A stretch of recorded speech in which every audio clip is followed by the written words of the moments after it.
போணுமா வேண்டாமான்னு சொல்லி ஏகப்பட்ட ஆர்குமெண்ட் இருக்கு சார். உங்களுடைய கருத்து கரூர் சம்பவத்தை பத்தி என்ன சார் நினைக்கிறீங்க? அவர்கள் கற்க வேண்டிய தூரம் எதையை சொன்னால் நானும் இந்த கேள்வியை கற்றுவிட வேண்டும் சொல்லுகிறேன்.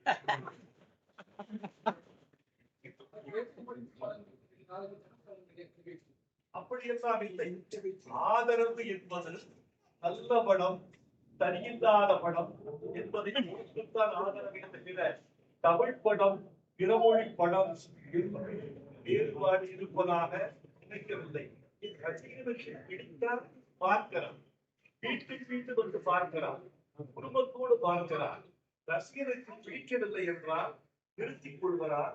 நல்ல படம் கெட்ட படம் அல்லது இந்த வார்த்தையை விட ரசிகருக்கு பிடித்த படம் ரசிகருக்கு பிடிக்காத படம் என்றுதான் நாம் பிரித்துக் கொள்ள வேண்டிய பிறமொழி படம் தமிழ் மொழி படம் என்றெல்லாம் இல்லை.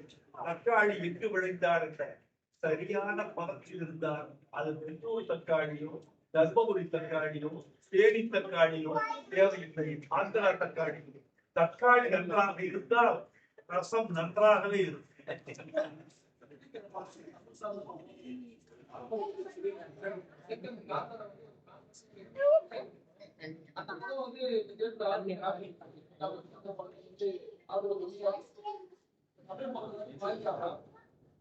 தமிழ் மக்கள் இன்று பாரவாடி தமிழ் மக்கள் என்பவர்கள் சுத்தமான ரசனைக்கு தங்களை ஒப்படைத்துக் கொண்டவர்கள்.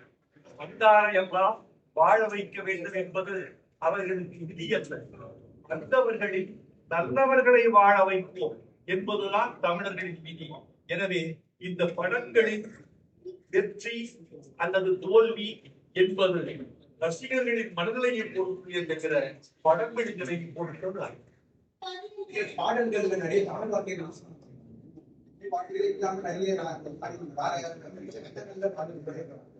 உங்கள் கேள்வியை நான் மாற்றி கேட்க வேண்டும் என்று ஆசைப்படுகிறேன். பாடல்களில் தமிழ் மொழியை பயன்படுத்துவதில்லை என்பது தப்பு. பிறமொழி பாடல்களுக்கு மத்தியில் தமிழும் கொஞ்சம் பயன்படுத்தப்படுகிறது என்பதுதான் உண்மை. பிறமொழி ஆங்கிலத்திற்கு மத்தியில் சமஸ்கிருதத்திற்கு மத்தியில் அல்லது ஓசைகளுக்கு மத்தியில் ஓசை இசை என்பது ஓசையாகிவிட்டது தமிழ். இது ஒரு மிகப்பெரிய விபத்து. அதனால் மொழி என்பது மொழியாகி இந்த திட்டம் மீறி வர வேண்டும், மாறி வர வேண்டும். ஒரு செய்தி சொல்கிறேன். 25 ஆண்டுகளுக்கு முற்பட்ட படங்கள் மீண்டும் இப்போது மறு வெளியீடு காண்கிறது. மறு வெளியீடு காணப்பட்டது. ரிதம் மறு வெளியீடு காணப்பட்டது. மனிதன் மறு வெளியீட்டுக்கு தயாராக இருப்பதாக எனக்கு செய்தி வருகிறது. இந்த 3 படங்களையும் பாருங்கள். ரிதம் ஏ.ஆர். ரஹ்மான் வைரமுத்து, குஷி தேவா வைரமுத்து, மனிதன் சந்திரபூர் வைரமுத்து. இந்த படங்கள் எல்லாம் மறு வெளியீடு காண்பதற்கு நடிகர்களும் கதையும் வெற்றியும் மட்டும் காரணம் அல்ல, பாடல்கள் தான். பாடல் என்பது இப்போ தாழம்பூவை வைப்பாங்க, பெட்டி பட்டுப்புடவைக்கு பக்கத்துல தாழம்பூவை வைப்பாங்க. தாழம்பூவின் நறுமணம் அது மருத்துவ குணம் மட்டும் புடவையில் பூச்சிகள் சேராமல் பார்த்துக் கொள்ளும். நல்ல பாடல்கள் தாழம்பூ செய்கிற வேலையை செய்யும். நல்ல பாடல்கள் ஒரு படத்தை துருப்பிடிக்க விடாமலும், ஒரு படத்தை பூச்சி அடிக்க விடாமலும், ஒரு படத்தில் பழைய பாசி விதிக்காமலும் பார்த்துக் கொள்கின்றனர். நல்ல பாடல்கள் வேண்டும் என்றால் பழைய பாடல்களை தேடுகிறார்கள். இன்னும் அப்படித்தான் நிலைமை இருக்கிறது. வெகு விரைவில் இது மாறும். எந்த என்னுடைய கருத்து உறுதியான கருத்தை சொல்லுகிறேன். படங்களில் குடும்பம் இல்லை, குடும்பம் இல்லாமல் பாடல். படங்களில் காதல் இல்லை, காதல் இல்லாமல் பாடல் இல்லை. படங்களில் பெண்களுக்கு முக்கியத்துவம், பெண்களுக்கு முக்கியத்துவம் இல்லை என்றால் கதை சத்து இருக்காது. கதை சத்து இல்லை என்றால் பாட்டு சூழல் இருக்காது. பாட்டு சூழல் இல்லை என்றால் பாடலாசிரியருக்கு வேலை இருக்காது.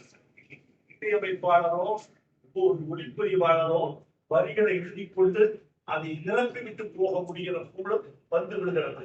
எனவே நல்ல கதை, நல்ல இசை, பெண்களை பற்றிய கதை, காதல் கதைகள், வாழ்வின் மர்மங்களையும் வாழ்வின் மேன்மைகளையும் மெல்லிய மதிப்பீடுகளையும் உயர்த்தி பிடிக்கிற கதைகள் வந்தால் பாட்டு மீண்டும் திரையுலகில் அரசால். இன்றைய சூழ்நிலையில ஸ்டூடெண்ட்ஸ் வேற வேற போக்குல போற மாதிரியே ஒரு சில ஊடகங்களை பார்த்துருப்பீங்க. சோ இத பத்தி இன்றைய ஸ்டூடெண்ட்ஸுக்கு என்ன சார் சொல்ல வரீங்க? தம்பி, அரசியல் முக்கியமான கேள்வி. இந்த கேள்வி எங்கெங்கோ எடுத்துச் செல்கிறது. மாணவர்களை பற்றி பேசுகிற பொழுது எனக்கு நான் இந்த நேரத்தில் ஊடகங்களுக்கு மத்தியிலே ஒரு சமூக அக்கறையோடு ஒரு விஷயத்தை பகிர்ந்து கொள்ள வேண்டும் என்று ஆசைப்படுகிறேன். மிக முக்கியமான விஷயம், இளைஞர்கள், கல்லூரி மாணவர்கள் மட்டுமல்ல, கல்லூரி பெண்கள், பள்ளி மாணவர்கள் மட்டுமல்ல, பள்ளியில் படிக்கிற சில பெண்கள் எல்லோரும் போதை பழக்கத்திற்கு ஆளாத சூழல் இருக்கிறது என்ற ஒரு பொது செய்தி நம் சமூகத்தையே பாதிக்கிறது. ஒரு நல்ல இளைஞன் கல்வி கற்க வேண்டிய வயதில், வாசத்தை கற்றுக்கொள்ள வேண்டிய வயதில், உழைப்பை கற்றுக்கொள்ள வேண்டிய வயதில், எதிர்கால லட்சியங்களை கற்றுக்கொள்ள வேண்டிய வயதில், காதலை கூட அனுபவிக்க வேண்டிய வயதில் போதைக்கு போய்விட்டார் என்றால் அவனுடைய அத்தனை விதமான சக்திகளும் அழிக்கப்பட்டு விடுகின்றன அல்லது சிதைக்கப்பட்டு விடுகின்றன. எனவே போதை பழக்கத்தை பிடித்து ஒரு பண்பாடு இல்லை என்றால் பாரதம் இல்லை, நாம் பண்போடு வாழ்ந்திருந்தால் கேள்வியும் இல்லை என்று ஒரு பாட்டு இருக்கிறேன். ராஜா சின்ன ரோஜா என்று நினைக்கிறேன், ரஜினி படம். அந்த பாட்டை திருப்பி போடுது, அடிக்கடி பயன்படுத்துது. பண்பாடு இல்லை என்றால் பாரதம் இல்லை. அந்த பண்பாடு எந்த பண்பாடு? போதைக்கு எதிரான பண்பாடு. எனவே மாணவ சமுதாயத்தை மாற்ற வேண்டும் என்றால் போதையில்லாத தமிழ்நாட்டை நாம் உருவாக்கக்கூடிய லட்சியத்தை பெற்றோர்கள், ஆசிரியர்கள், மாணவர்கள், அரசு என்ற 4 விதமான கூட்டணிகள் இயங்கினால்தான் இதிலிருந்து நாம் மீண்டு வர முடியும். மாணவ சமுதாயத்தை ஒளிவிடைத்த கட்டினாய் வா, உறுதி கொண்ட நெஞ்சினாய் வா, கழிவடைத்த மதியினாய் வா என்று பாரதி அழைத்தாரே, அந்த சமுதாயத்தை நாம் மீண்டும் பிடிக்க முடியும்.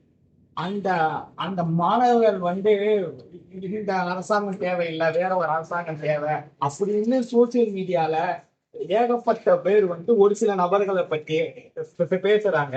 இத பத்தி உங்களோட கருத்து என்ன? அரசியல் தேவைதானா? அந்த ஒரு சில என்ற வார்த்தையை நான் அடிக்கொண்டு ஒரு சில பேர்கள் அப்படி சொல்லலாம். சமூக ஊடகங்கள் அத்தனையும் மெய்யை சொல்கின்றன என்று சொல்லிவிட முடியும். சமூக ஊடகங்கள் உண்மைக்கு விரோதமாகவும் பல செய்திகளை பரப்புகின்றன, தேவையற்ற செய்திகளையும் பரப்புகின்றன. நான் ஒரு விழாவில் பேசினேன். இந்த சமூக ஊடகங்களில் இளம் குழந்தைகள் சென்று சேர்வதற்கு சமூக ஊடகங்களை நீங்கள் தூய்மையாக வைத்திருக்க வேண்டும் என்று குழந்தைகளை சாக்கடைக்கு பக்கத்தில் எந்த தாயாரும் வாழா, நெருப்புக்கு பக்கத்தில் தன் குழந்தையை விட்டுவிட்டு வெளியே போவாளா ஒரு தாய்? சமூக ஊடகம் திருப்பத் போலவும் சாக்கடையை போலவும் சில நேரா அல்லது பல நேரங்களில் பல பேரா ஆக்கப்படுகிறது. அப்படி ஆக்கப்பட்டால் அந்த ஊடகத்திற்குள்ளே இளைஞர்கள் எப்படி செல்வார்கள், குழந்தைகள் எப்படி செய்யும், கல்வி கற்பவர்கள் எப்படி செல்வார்கள், வாழ்க்கையை நேசிப்பவர்கள் எப்படி செல்வார்கள்? எனவே சமூக ஊடகங்களை திருத்துகிற பணியும் நமக்கு இருக்கிறது, சமூக ஊடகங்களை மேம்படுத்துகிற பணியும் நமக்கு இருக்கிறது. சமூக ஊடகம் ஒரு விடுதலையை கொடுத்திருக்கிறது, உண்மையாக ஒரு பெரிய விடுதலையை கொடுத்திருக்கிறது. அந்த விடுதலை இந்தியாவுக்கு வழங்கப்பட்ட விடுதலையை போல தப்பாக ஆகிவிடக் கூடாது.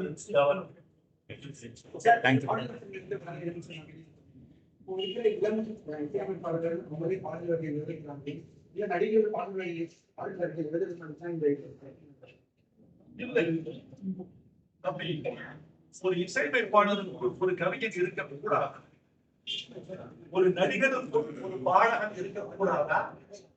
ஏன் பாட்டு பாடியவர்கள் தானே ஒரு காலத்தில் கதாநாயகர்கள். தியாகராஜ பாகவதர் நடிகர் மட்டுமா? பாடகரும் கூட. தீவு சின்னப்பா நடிகர் மட்டுமா? பாடகரும் கூட. அதனால் ஒருவனுக்குள் பல திறமைகள் இருக்கலாம், அதை எப்போதாவது பயன்படுத்தலாம், தப்பில்லை. தானே எல்லாவற்றையும் செய்வோம் என்கிறவர்கள் மற்றவர்களுக்கு வாய்ப்பு தர வேண்டும் என்று தங்களை தியாகம் செய்தால் நல்லது. வணக்கம். வாழ்க.